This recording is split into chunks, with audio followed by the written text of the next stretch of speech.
ঈসা ইবনে মরিয়ম আলাইহিস সালাম আজরাইল আগমন করছে গো।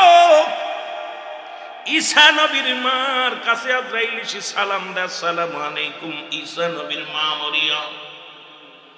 মরিয়ম আলাইহিস সালাম উত্তর দেয়, আলাইকুম আসসালাম। কে তুমি? বলে আজরাইল। বলে আজরাইল রে, তুমি কেন আইছো?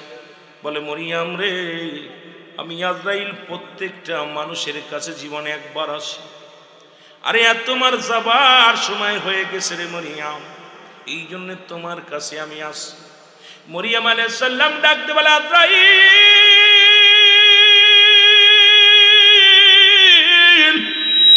আমার একমাত্র কলিজার টুকরা আমার কলিজার টুকরা বাইরে আছে, একটু আসার সুযোগ করে দাও। আমি দুঃখিনী মা, আমার কলিজার টুকরা সন্তানের সঙ্গে কিছু কথা বলতে চাই। আজরাইল রে, আমার রুহটা একটু পরে নাও। আজরাইল ডাকতে কয় মরিয়ম রে, আমি এসেছি, সময় দিতে পারবো না, তোমার সময় দেওয়ার সম্ভাবনা। এরে আজরাইল আলাইহিস সালাম রুহটা নিয়ে উঠলেন, মাকে ডাকতে কয় মা, তোমার সনে কি রূপ আজরাইল ব্যবহার করেছে আমি জানতে চাই। ঈসা নবী মরাডারে জিন্দা বানাইতে পারত, আল্লাহর কাছ থেকে হুকুম নিয়ে মাকে জিন্দা বানাইলেন।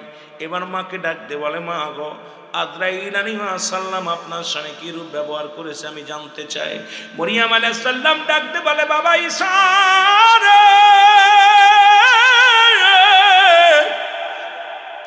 আমার মন বলে আমি জীবিত মানুষের কলিজাটা টানটা ছিঁড়ে বাইর করেছে রে বাবা।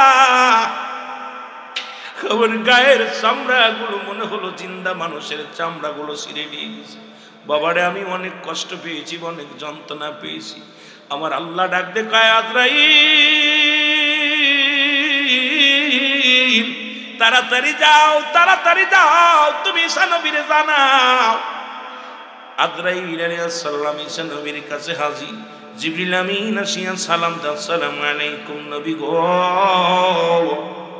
কয় আগে বলো আজরাইল আমার মাল লাগে কি ব্যবহার করেছে আগে জানতে চায়। বলে হুজুর, আমি এত বড় দানব, এই দানব আমার মাথা থাকে এই জমিনের মধ্যে, থাকে আমার পা, মাথা থাকে আমার আসমানে। আমি এত বড় দানব, এই পৃথিবীর যত পানি আসে আমার গায়ে যদি ঢেলে দেওয়া হয়, মাথার ভিতরে যদি ঢেলে দেওয়া হয়, একটু পানি জমিনের মধ্যে গড়ে পড়বে না। আমি এত বড় দানব রে মুসলমান, শুনে নাও। ঈসা আলাইহিস সালাম ডাকতে বলেন, আজরাইল আমার মায়ের রূহটা তুমি কেমনে বাইর করলা? বলে নবী গো, ওই মায়ের বুকে দুধ খাইতে খাইতে সন্তান যেমনি ঘুমায় যায়, এই রূপ আপনার মা শোনে আপনার মায়ের রূপটা বাইর করেছে। কষ্ট দিই নাই, কোনো যন্ত্রণা দিই নাই। কারণ আজরাইল আলাইহিস সালাম ডাকতে বলে, নবী ঈসা রে, আপনার মায়ের রূপটা শুধু এত আসার নিচে গায়ের পরে হাত, মাথার উপরে শুধু হাতখানা রেখেছিলাম। আমি ইমানদারের রূপটা বাইর করার জন্য জমিনের মধ্যে আসি গো, কোন জাহান্নামীদের রূহ বাইর করার জন্য জমিনের মধ্যে আসি না।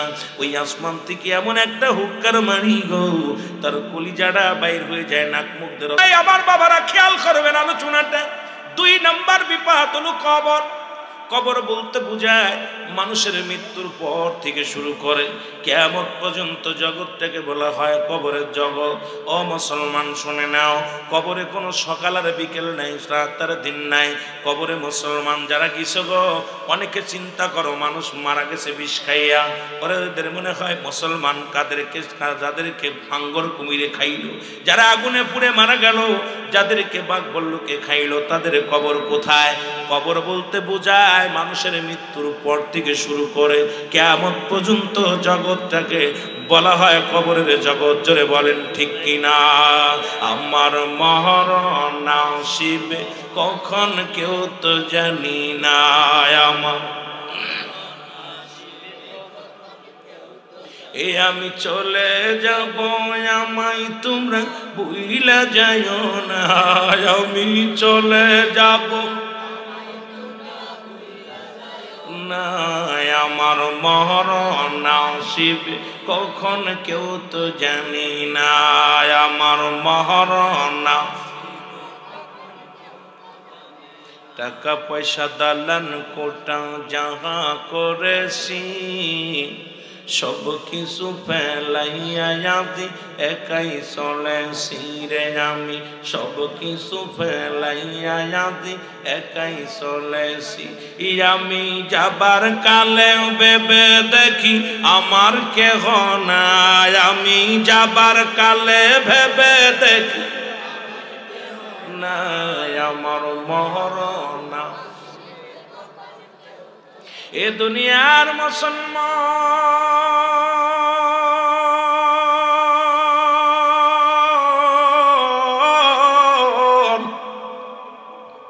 এর 2 নাম্বার বিপদ হলো মানুষের কবর। এই কবরে যেদিন শোয়াইবে একজন ফেরেশতা আসবে, সর্বপ্রথম যিনি ফেরেশতা আসবে গো আমরা জানি কবরে শোয়ানো পর মানকানে গিরি ফেরেশতা বাজান্না রে বাজান্না ইনার আগে একজন ফেরেশতা আসবে, তার নাম হলো নুমান ফেরেশতা। জোরে জোরে চিল্লায় বলা যাবে না আল্লাহু আকবার। নুমান ফেরেশতা কবরে ডাকতে বলবে বান্দা ওঠো। এরে মুসলমান ডাকতে বলবে খোরশেদ আলম, ও খোরশেদ আলম মে ওঠো।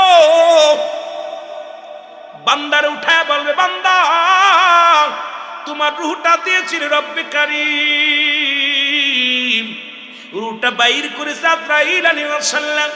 তোমার কেরামন কাতিবিন 2 জন ফেরেশতা সিআইডি লাগা দিয়েছিল আল্লাহ। তুমি জিন্দেগি যা করেছো সব লেখা আছে রে বান্দা। এখন আমি কবরের ভিতরে তোমার আমি রূহটা দিয়ে দিলাম। এই 2টা কাগজ থাকবে নুমান ফেরেশতার হাতের মধ্যে, একটা থাকবে নেকির কাগজ, একটা থাকবে বদির কাগজ। এবার কাগজটা ধরে দিয়ে বলে বান্দাই নাও,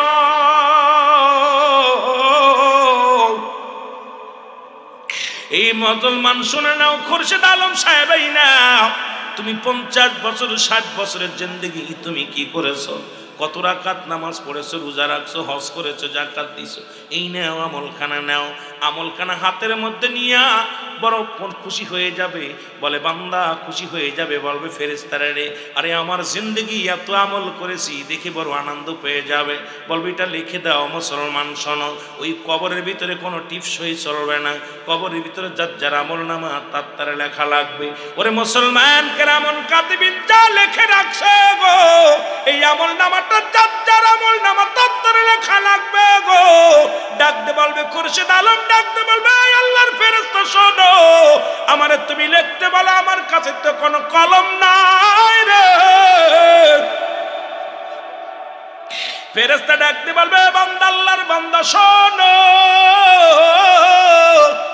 কলম হলো তোমার ডান হাতের 7 আঙ্গুল মুবারক। জোরে বলো আল্লাহু আকবার। আর একটু জোরে বলো আল্লাহু আকবার। আমি যুবকদের হাতে ধরে বলে যাই, এই হাতে আর ঘুষের টাকা তুলিস না, এই হাতে গাদার মন্ডলে যাস না, এই হাতের মধ্যে আর মুসলমান আরাম ঢুকাস না। এ মুসলমান, এই হাতের এই 7 আঙ্গুল দি মুবারক দিয়া রাহমাতুল আলামিন চন্দ্রকে দিয়ে খণ্ডিত করেছিল। এই হাতটা দিয়ে আঙ্গুল দিয়া কবরের ভিতরে লিখতে হবে, কলম হবে তোর 7 আঙ্গুল মুবারক। আমার যুবক ভাইদের হাতে ধরে বলে যায়, পায়ে ধরে বলে যায়, এই আঙ্গুলটারে পবিত্র রাখ, এই আঙ্গুলটা হবে তোর কলম।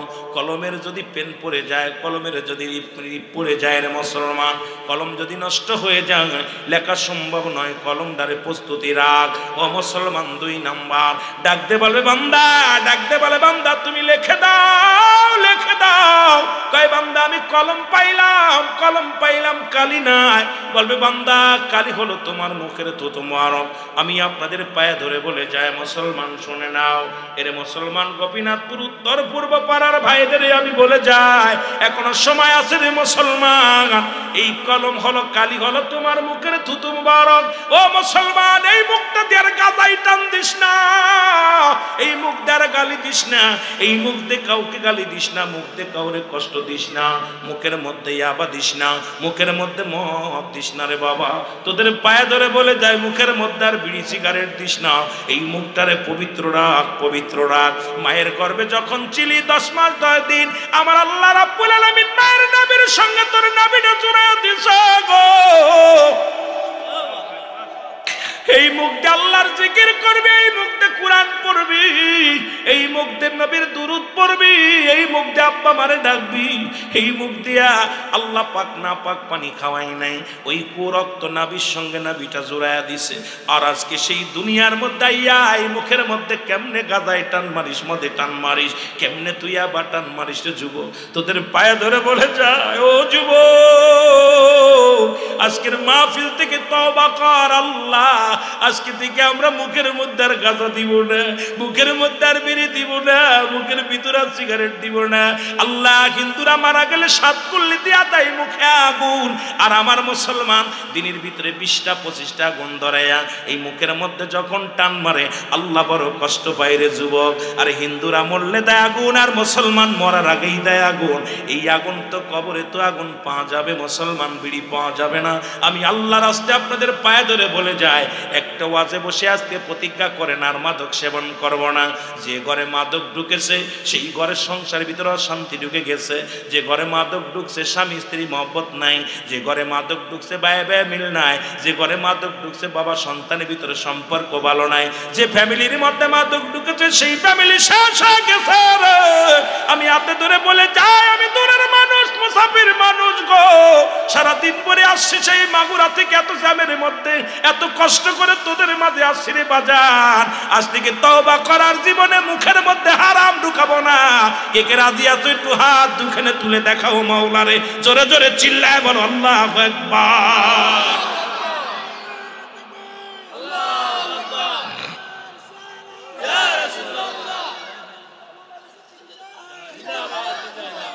আমি কদিন আগে একটা সঙ্গীত বলেছিলাম, এটা অনেক ভাইরাল হয়েছে, কারণ দেখলাম এইটা নিয়ে আমার খুব ডালাচলা করছে কয়টা সঙ্গীতের কারণে।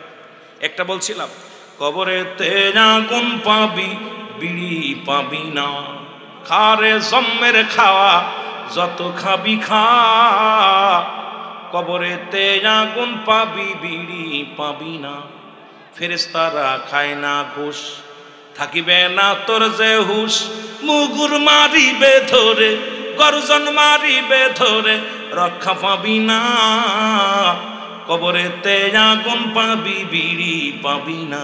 ঠিক কিনা? ঠিক। কবরের ভিতরে আগুন পাওয়া যাবে, বিড়ি পাওয়া যাবে না, এই হারাম খোরদের 2-4 প্যাকেট দিয়ে দিতে হইব। জোরে বলেন ঠিক কিনা? হয়তো অনেক বিড়ি ভাই খান, তারা রাগ করতেছেন, রুলামিনের ওয়াজ আনছে কিনা বিড়ির হুজুর সাক্ষী, যেহেতু ভাইস প্রিন্সিপাল, অনেক এলেমালা মানুষ আছে, আলেমুলামা গভীর মনোযোগ। অধিক পরিমাণ মাকরু সেবন করলে সগীরা গুনাহ, সগীরা গুনাহ করলে কবিরা গুনাহ, ছোট গুনাহ করলে কবিরা গুনাহ, বেশি অধিকাংশ সগীরা গুনাহ করলে হয় কবিরা গুনাহ। কবিরা গুনাহকারী জাহান্নামী, জাহান্নামী, জাহান্নামী। সুতরাং আজকে বিড়িখোরের কাছে এই বিড়ি খাইলে ফুসফুসি নষ্ট হয়, বিড়ি খাইলে গালে গন্ধ খায়, ফেরেশতা থাকে না, বিড়ি খাইলে সমাজে শান্তি আসে না। সুতরাং এই বিড়ি এইগুলো আমাদের জর্দা, বিড়ি, তামাক, ইয়াবা, ফেনসিডিল, মদ আমরা আজ থেকে পরিহার করতে চাই কি চাই না? মনে থাকবো, কে ভালোবাসলো আর না বাসলো কিচ্ছু যায় আসে না। আর একটা সঙ্গীত গাইছিলাম, গাবো গাবো গা তো পক্ষে না, তারপরেও গাইতে হয় কিছু কিছু, কারণ আপনাদের এলাকায় দেখছি এইগুলো না গাইলে আপনারা শোনেন না। আইরে ওয়াজ 1 ঘন্টা ওয়াজ করলে 13 ঘন্টা হলো খালি সামার গজল, কয়েসমে জাতের গজল দিয়া শান দিয়া পাগল বানায় দি ওয়াজ শেষ। আমরা কথা বলে শেষ করতে পারি না, আপনারা শান বলে শেষ করতে পারেন না। রাগ করেন না, আবার অনেক আবার বক্তারা কবি রুল আমিন আমাদের বিপক্ষে কথা বলতেছে। আলহামদুলিল্লাহ, আল্লাহ কবুল করে জোরবে না, আমিন। ও বুড়ার চুল পেকেছে পাকছে, দাড়ি গাল করেছে ব্যাক, তোরা দেখ তোরা দেখ রে, তবু বুড়া টানে সিগারেট। জোরে বলেন ঠিক কিনা? ও বুড়ার পাউ গেছে কবরে, বুড়া হাতে নিছে লাঠি, বুড়ার মুখে জলে ভাইরে, বুড়ার মুখে জলে বাইরে, জুনের গুদের বাতি। বুড়ার চুল পেকেছে, বুড়ার চুল পেকেছে পাকছে, দাড়ি গাল করেছে ব্যাক, তোরা দেখ তোরা দেখ রে, তবু বুড়া টানে সিগারেট। যেহেতু রুল আমিন বাস্তববাদী বক্তা, তো মাঝে মাঝে না কইলে মজা লাগে না। বুড়া হয়ে গেছে, চুল পেকে গেছে, দাড়ি পাকছে, দাঁত পড়ে গেছে, টান দিতেছে, এইরকম টান একদম খাল একদম ভিতরে চলে যাচ্ছে টানের সাথে। এই ব্যাককল, তোর মরার চিন্তা করে না, একবার কি মরণের চিন্তা করে না তুই কেমনে বিড়ির মধ্যে টান মারিস? তবে বিড়ি খাইলে, গাঁজা খাইলে, মদ খাইলে, ইয়াবা খাইলে তিনটা উপকার আছে। কয়টা? জোরে বলেন কয়টা? মাদক যারা সেবন করে তিনটা উপকার, আমি উপকারের কথা বলে যাই। কয়টা উপকার? এই লেখে নেন কয়টা? তিনটা উপকার। নাম্বার 1, তারে কুকুরে কামড়ায় না। নাম্বার 2, তার বাড়ি চুরি হয় না। নাম্বার 3, তার মরণটা সহজ হয়। কারণ দেখবেন অধিক পরিমাণ মাদক সেবন যারা করে অল্প বয়সে বুড়া হয়ে যায়। অল্প বয়সে কি হয়ে যায়? বুড়া হয়ে যায়, ফুসফুসি নষ্ট হয়, গায়ের বল কমে যায়। মাদক যারা বেশি সেবন করে এই মানুষগুলো বুড়া হয়ে যায়। বুড়া হলে হাতে নেয় লাঠি। কি নেয়? জোরে বলেন, হাতে কি নেয়? লাঠি। বলেন যার হাতে লাঠি থাকে তারে কুকুরি কামড়ায়? ভয় আছে না কুকুরের? ওর কাছে গেলেই পিঠে বেনে। জোরে বলেন ঠিক কিনা? ওর কাছে গেলেই পিঠে বেনে, ভয় আছে কুকুরের, যাবে না। নাম্বার 2, ওই বাড়ি চুরি হয় না। দেখেন ফুসফুসি নষ্ট হয়ে যায়, হাপিন কাশ রাত বেড়ে চোরে কয়ে বাড়ি যাওয়া যাবে না, গেলে ধরা পড়ে যাবো। জোরে কোন ঠিক কিনা? বলেন যে বাড়ি মানুষ জেগে থাকে সে বাড়ি চোর যায়? কথা বলেন, যায়? জীবনেও যাবে না। চোরের ভয় আছে না জানে?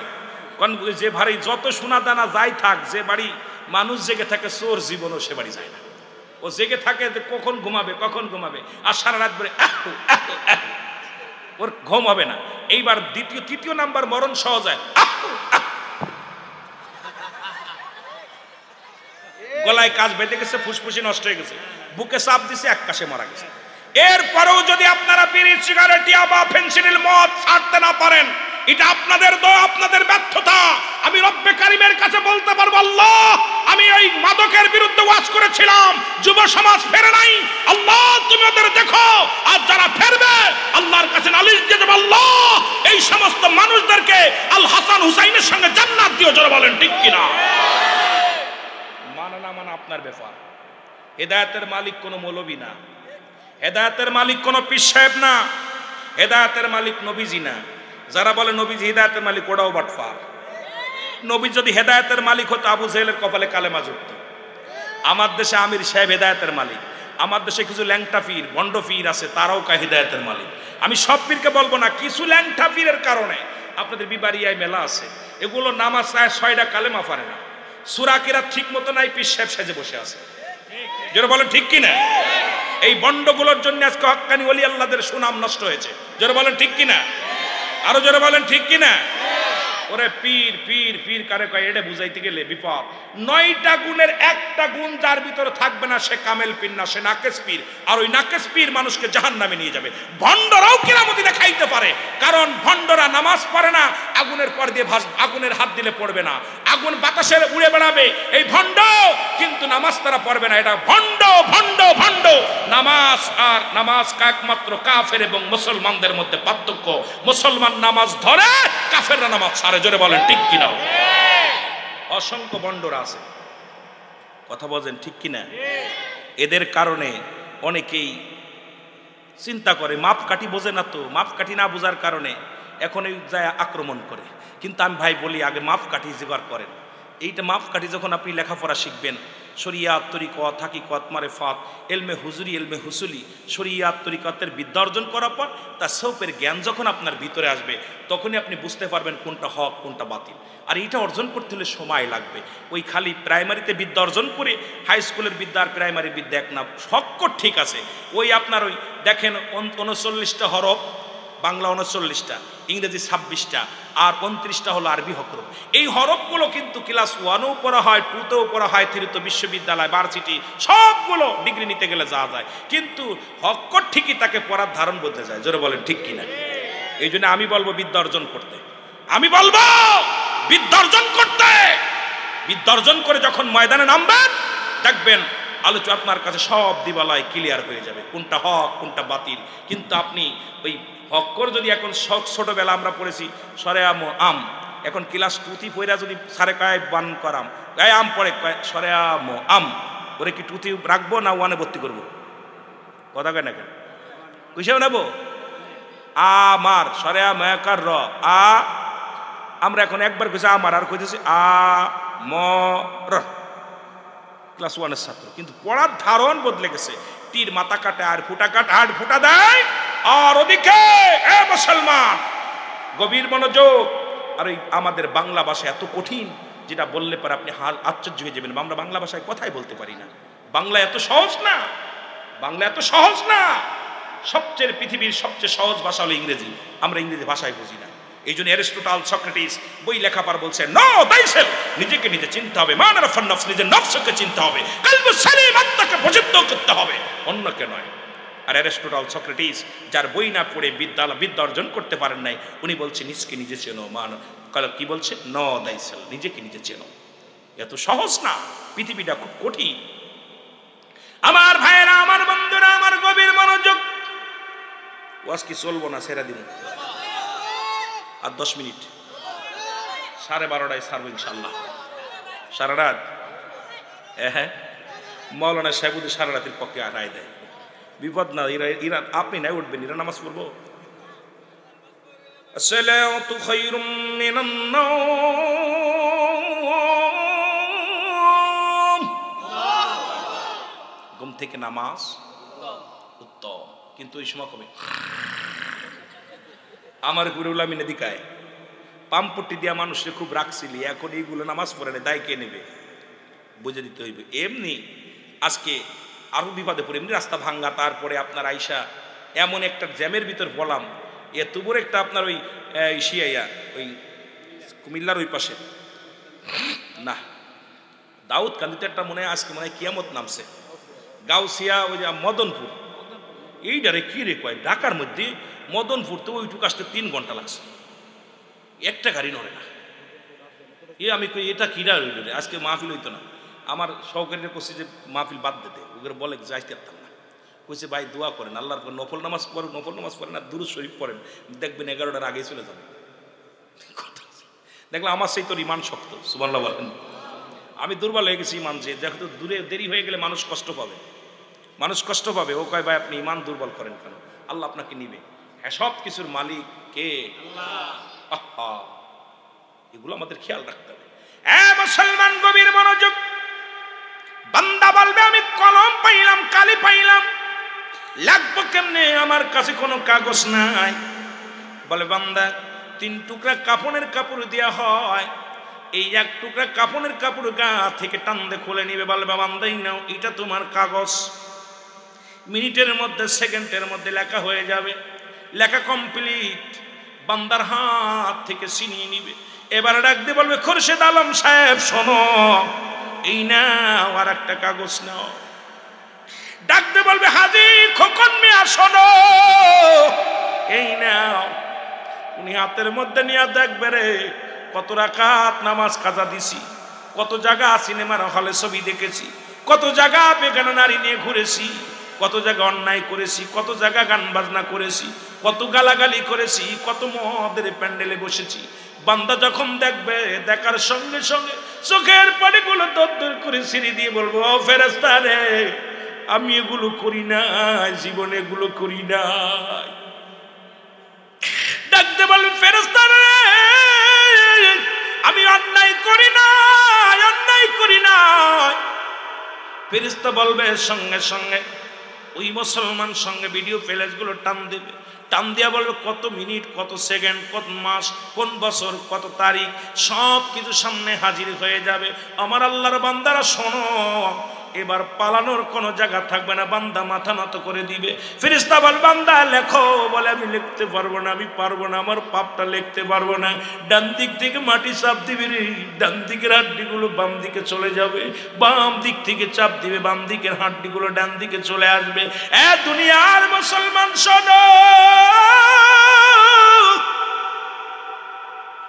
তোমার এক একটা পাতা মূলগুলো লেখাইবে, এক একটা করে জন মারবে গো। আল্লাহ আল্লাহ,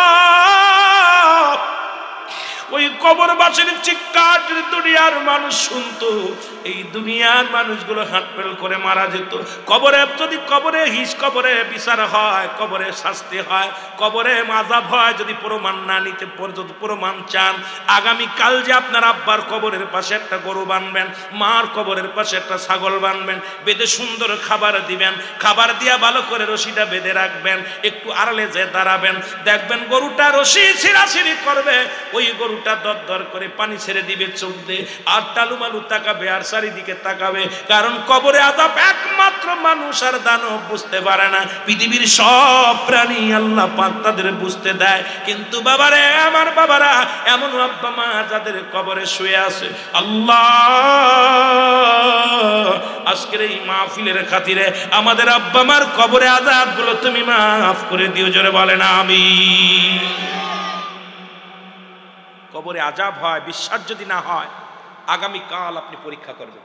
রুহুল আমিন সিদ্দিকী বলে গেল, আপনার মা বাবার কবরের পাশে একটা গরু বানবেন, ছাগল বানবেন, বেঁধে থুয়ে একটু আড়ালে দাঁড়াবেন, দাঁড়ালে দেখবেন এই গরুটা দড়ি ছিঁড়াছিঁড়ি রশি ছিঁড়াছিঁড়ি করবে, চোখ দিয়ে দর করে পানি ছেড়ে দিবে, টালুমালু তাকাবে।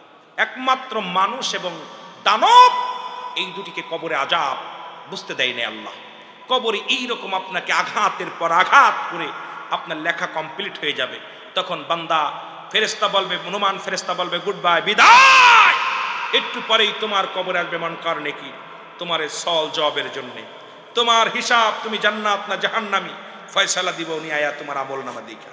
যেমন আমাদের প্রিন্সিপাল স্যার, হেড মুহাদ্দিস, আমাদের শিক্ষকগুলো, আমরা খাতায় যখন লিখি, এটা তারা কি করে, দেখে আমাদের রেজাল্ট দেয়, নাম্বার কত পাবো। উনি রেজাল্ট কমপ্লিট করে থুয়ে গেছে, এইবার কবরে ঢুকবো, মনকার নেকি, কে ডাকবো, মনকার নেকি। ঢুইকা দেখবে বান্দার আমল নামা ভালা, বান্দা আফসোস করে খুব আনন্দিত হবে, আনন্দিত হয়ে জান্নাতের দরজাগুলো খুলে দেবে, কবর পর্যন্ত শান্তি আসবে, ওই কিয়ামত পর্যন্ত কবরের ভিতরে শান্তি থাকবে, কবরের ভিতরে জান্নাত থেকে সমস্ত সুখ শান্তিগুলো, বাতাস, নিয়ামতগুলো ভোগ করবে বান্দা শুয়ে শুয়ে। জোরে বলেন মারহাবা, আর একটু জোরে বলেন মারহাবা। আর যখন দেখবে জাহান্নাম, ওই বান্দা অনেক পাপ করেছে, তখন আফসোস করবে, হাই বান্দা, 80 বছর 50 বছর জিন্দেগি তুমি কাটাইলা, তুমি কি করছো, তোমার জীবনটা বরবাদ করেছো। জাহান্নাম থেকে একটা দরজা খুলে দিবে, জান্নাত দরজা খোলা থাকবে, কবর পর্যন্ত আযাব, আগুনগুলো আসবে, সাপ আসবে, হায়ানিফাসের পানি আসবে, জাহান্নাম থেকে যত অগ্নিকাণ্ড, যত বিপদ, এগুলো আসবে। মাঝে মাঝে এরা পিপাসায় কাতর হয়ে যাবে এই আগুনের ধাওয়ায়, তখন ওদেরকে খাইবে জাক্কুম নামে কাঁটাযুক্ত গাছের একটা ফল খাতি দিবে, এই ফলগুলো গালের মধ্যে দিবে, তখন গলায় বেঁধে যাবে, আবার পানি যাবে, হায়ানিফাসের পানিগুলো গরম ফুটন্ত পানি দিবে, এটা খাইলে পিছনের রাস্তা দিয়ে পানি বাইর হয়ে যাবে। এ মুসলমান, কঠিন আযাব, কবরে আযাব। এই জন্য আল্লাহ বলে ঈমানদারদের জন্য একটা নয়, দুইটা নয়। আল্লাহ বলেন, বিসমিল্লাহির রাহমানির রাহিম, উ'iddaতুল মুমিনিন। আল্লাহ বলে, মুমিন মুত্তাকিনদের জন্য আমি আল্লাহ প্রস্তুতি করে রাখছি 8টা জান্নাত। কয়টা জান্নাত? কেডা কেডা যাবেন একটু হাত তোলেন। জান্নাতে যেতে চান কে কে, একটু হাত তোলেন। আল্লাহ তুমি কবুল করে নাও। জোরে বলেন আমিন বলেন, আরো জোরে বলেন আমিন। আমার মনের জল্পনা কল্পনা, নবী যাব আমি সোনার মদিনায়, বলো যাব আমি সোনার মদিনায়, বলো যাব আমি। ওরে আমার মনের জল্পনা কল্পনা, নবী যাব আমি সোনার মদিনায়, আরো জোরে বলেন যাব আমি সোনার। এর নবীজিকে ভালোবাসি, মনটাই আমার অনেক খুশি, নবীজিকে ভালোবাসি, এর নবীজিকে ভালোবেসে তৃপ্তি বেটে না, বলো নবীজিকে ভালোবেসে না গো যাব আমি সোনার মদিনায়, আরো জোরে বলেন যাব আমি সোনার।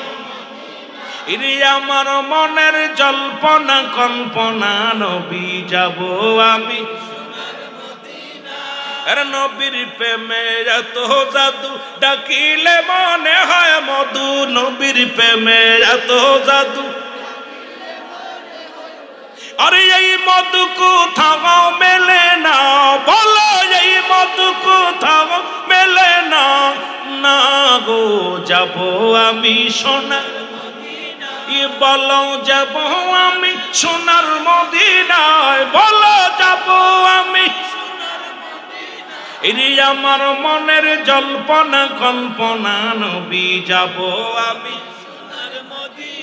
এর যাব আমি সোনার মদিনায় বলো যাব আমি সোনার মদিনায় এর আমার মনের জল্পনা কল্পনা নবী যাব আমি সোনার মদিনায় এই গোপীনাথপুর বাসীর যত গুনাহ মাফ করে দাও মাবুদ মওলা গোপীনাথপুর বাসীর যত গুনাহ মাফ করে দাও মাবুদ মওলা মাফ করে দাও মাহফিলের ওসিলায় বলো মাফ করে দাও মাহফিলের ওসিলায় গো যাব আমি সোনা উনি কি করতেন বাড়িতে যদি একটা ডিম তৈরি করতেন বাড়ি দাওয়াত নিয়ে সেই ডিমটা খাইতেন বাড়িতে যদি মাছের ব্যবস্থা থাকতো দাওয়াত নিলে মাছ খাইতেন বলতো আমার বাড়ি আমার ছেলে মেয়ে তো গোশ আমি খাই জোটাতে পারি নাই আর আমি মৌলবী আমার দাওয়াত দিছেন বাড়ির হালাত জানি না বড় বড় মুরগি আর বল দাওয়াত নেওয়ার আগে আমার জন্য বড় মুরগি করবেন দেশি মুরগি করবেন খাসির গোশ করবেন পোলোয়া করবেন আমি এটা খাই না দেশি মাছ করবেন বিবরণ শুই না কমিটির লোক কয় কাম সারছে 10,000 টাকা খাবার আটেন কত কত 10,000 হাই রে আলেম এদের নফস এই জন্য পরের বাড়ি যারা বেশি খায় এদের নফস মরে যায় এদের পাশে নামাজও ঠিক মতো হয় না জোরে বলেন ঠিক কিনা রাগ করবেন না এবারে লবণ কম ও বাড়ি ঝাল কম ও বাড়ি ঝাল বেশি ও বাড়ি লবণ কম ওর নফস নষ্ট হয়ে যায় এই জন্য পরের বাড়ি যারা বেশি খায় তাদের পিছনে নামাজও ঠিক মতো হয় না রাগ করবেন না কথা বুঝেননি কইতে পারেন হুজুর আমরা তো ভাই বিপদে আছি কথা বুঝেন হক কথা বললেই বিপদ আমার বাজানেরা এই দুনিয়াটা এমন একটা ঝামেলা আর জমানা আল্লাহ বলেন বান্দা এই দুনিয়ার মধ্যে কিচ্ছু বলতে কিচ্ছু আমি রাখবো না এই জমিনটা আমি রাখবো না এই জমিনটা আমি পুরা তামা বানায় দিব এই জমিনের মধ্যে যত পানি আছে সব পানিগুলো পুড়ে ছাই হয়ে যাবে যেদিন কিচ্ছু বলতে কিচ্ছু থাকবে না সেদিন থাকবে শুধু আমার আল্লাহ আল্লাহ কয় বান্দারে আমি থাকবো সেদিন রাসূলুল্লাহর ভালোবাসা নিয়ে এই জন্য আমরাও থাকতে চাই নবীর প্রেম আল্লাহর গোলামি নিয়ে জোরে বলেন ঠিক কিনা ডানে বামে তাকানোর সময় নাই ডান দিকে তাকাবো বিপদ বাম দিকে তাকাইবো বিপদ পিছনের দিকে তাকাইবো বিপদ আমার উদ্দেশ্য থাকবে আল্লাহ পার ঠিকানা আর আল্লাহকে পার একমাত্র ঠিকানা হলো রাহমাতাল লিল আলামিন জোরে বলেন লা ইলাহা ইল্লাল্লাহ মুহাম্মাদুর রাসূলুল্লাহ সাল্লাল্লাহু আলাইহি ওয়াসাল্লাম এই কালেমা শুধু আমার নবীর নয় আদম নবী থেকে শুরু করে যত নবী এসেছে সবার কি কালেমা লা ইলাহা ইল্লাল্লাহ আদম শফিউল্লাহ লা ইলাহা ইল্লাল্লাহ ইব্রাহিম খলিলুল্লাহ লা ইলাহা ইল্লাল্লাহ মুসা কালিমুল্লাহ লা ইলাহা ইল্লাল্লাহ ঈসা রূহুল্লাহ আমার নবী কয় লা ইলাহা ইল্লাল্লাহ মুহাম্মাদুর রাসূলুল্লাহ নতুন কালেমা নাইরা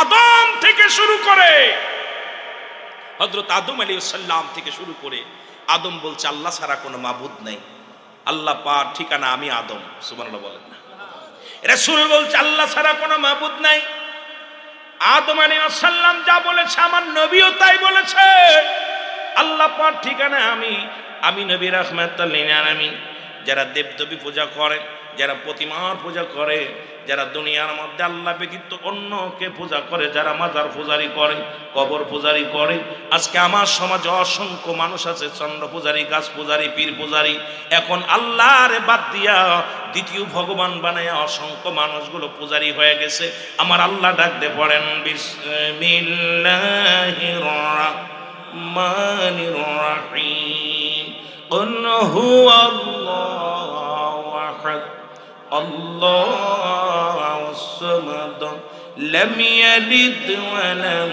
ইউলাদ ওয়া লাম ইয়াকুল লাহু কুফুয়ান সুবহানাল্লাহ আমি বেশি লম্বা চওড়া না, বড় দলিল নয়, ছোট্ট সূরা থেকে দলিল দিলাম। আল্লাহ ডাকতে বলে, হাবিব আপনি জানিয়ে দেন আমি আল্লাহ এক। আল্লাহ কয়জন?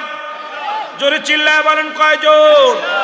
আমার আল্লাহর কোনো ছেলে নাই, কোনো মেয়ে নাই, কোনো পরিবার পরিজন নাই।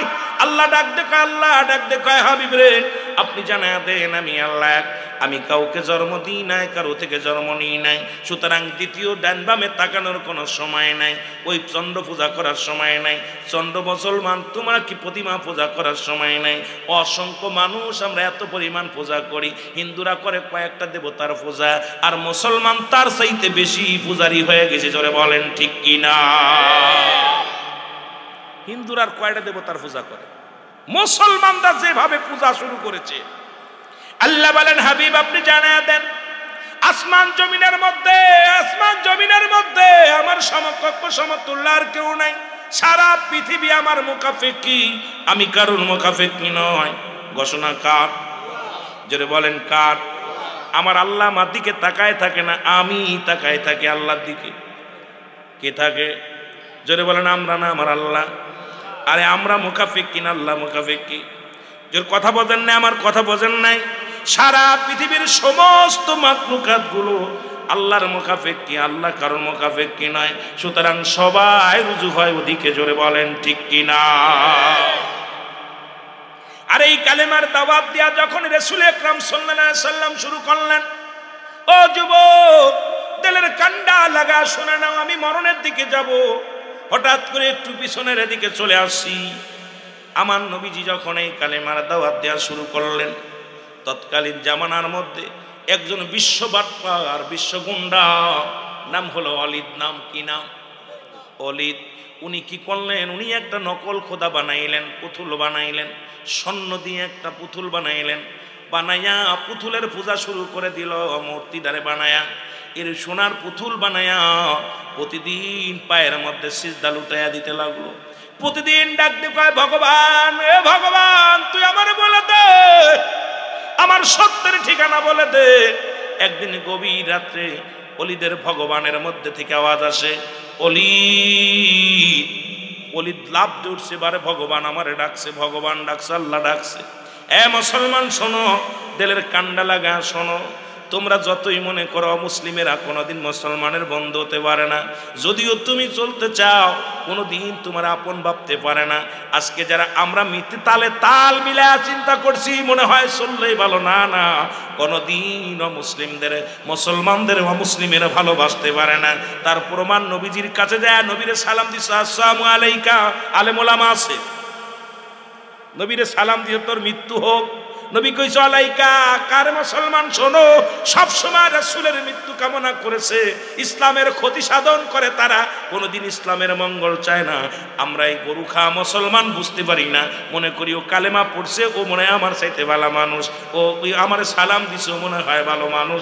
আরে মুসলমান শুনে নাও, শুনে নাও, মুসলমানের বন্ধু কোনোদিন মুসলিম হতে পারে না। জোরে বলেন ঠিক কিনা? বড় কষ্ট পাইতেছি আজ কয়টা দিন দিয়ে। আমার যদিও আমার ওয়াজ একটা বিষয় দিয়ে দিছে, এই জন্য আমি বলতে পারতেছি না। ভারতের মধ্যে অসংখ্য মসজিদগুলো ভেঙ্গে গুঁড়ো করে দিতে চার, বলতেছে এর মধ্যে মন্দির আছে। কি আছে? মন্দির আছে। আমিও শোনাই, আমি আজকে বিবারিয়া থেকে আমি আপনাদেরকে জানিয়ে যাই, আগামীকাল আমাকে এই চেয়ারটা দেন, ক্ষমতা দেন, বাংলাদেশে শত শত মন্দিরের মধ্যে আমি মসজিদ খুঁজে দেবো। যেটা বলেন ঠিক কিনা? আমি আইন করব ওই মসজিদের, ওই মন্দিরের মধ্যে আমাদের মসজিদ আছে। এই মোদি দাদা শোন, ভালো হয়ে যা। মুসলমানেরা এই মুসলমানের লেজ দিয়া কান খাইতে চাও না।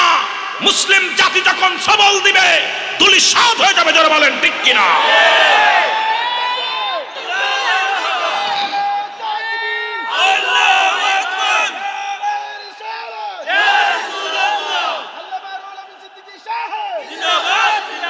আমরা যদিও এই পাশে আওয়াজ যদি যায়, মাইকের আওয়াজ, এই দাদারা শুনো, বাংলাদেশে হিন্দুরা যত শান্তিতে আছে, তোমার রাষ্ট্রে এত শান্তিতে নাই। আমরা একাধিকবার গিয়েছি তোমার রাষ্ট্রে, ওয়াজ করতে যেয়ে দেখেছি যত মুসলমানদের উপর আঘাত করেছো, মুসলমানরা নামাজ গত অবস্থায় তাদেরকে তোমরা জুতা দিয়ে পিটাইছো, মুসলমানদের লাঠি মেরে নামাজ ছেড়ে দিছো, মুসলমানদের মসজিদ থেকে পিটায় বার করেছো।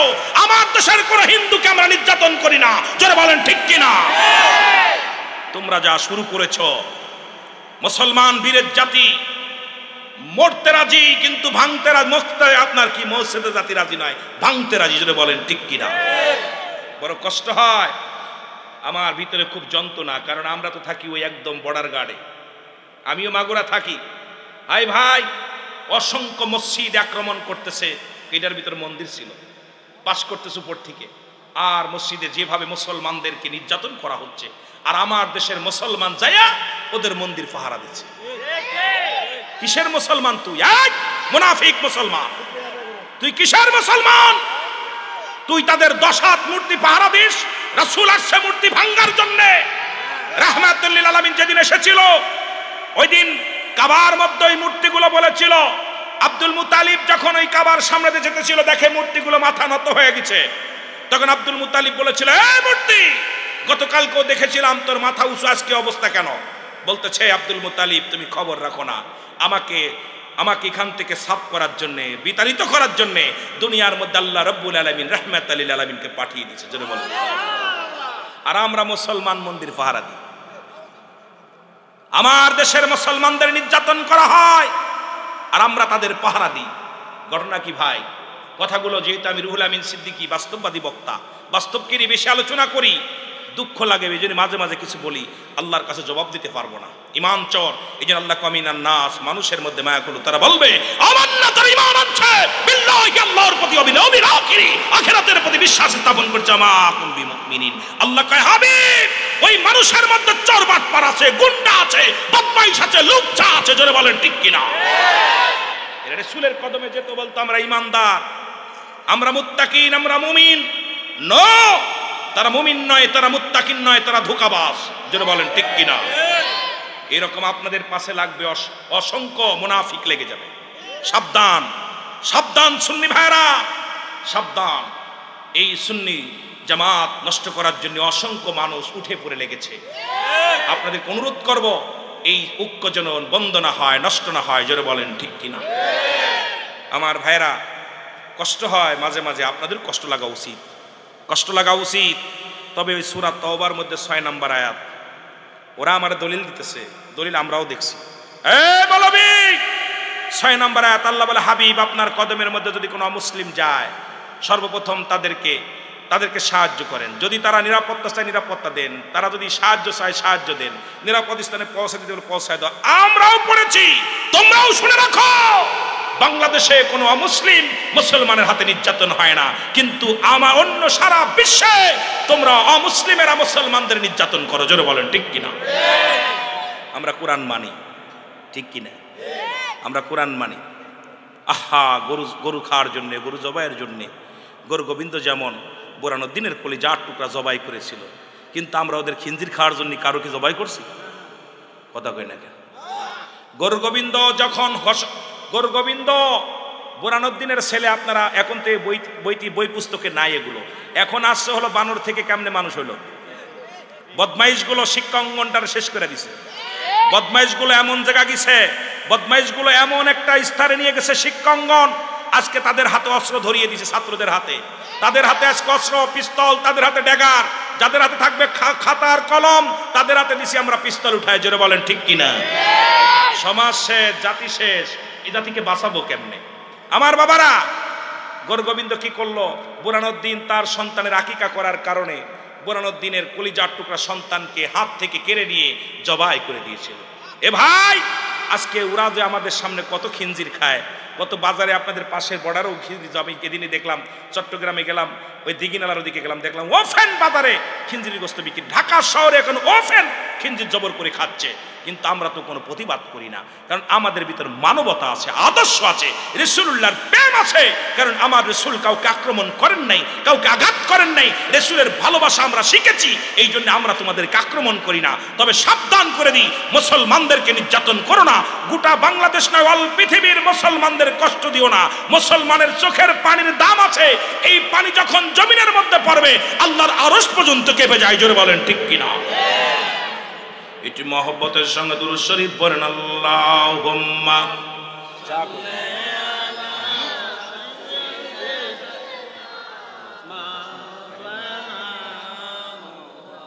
ওয়ালা আলি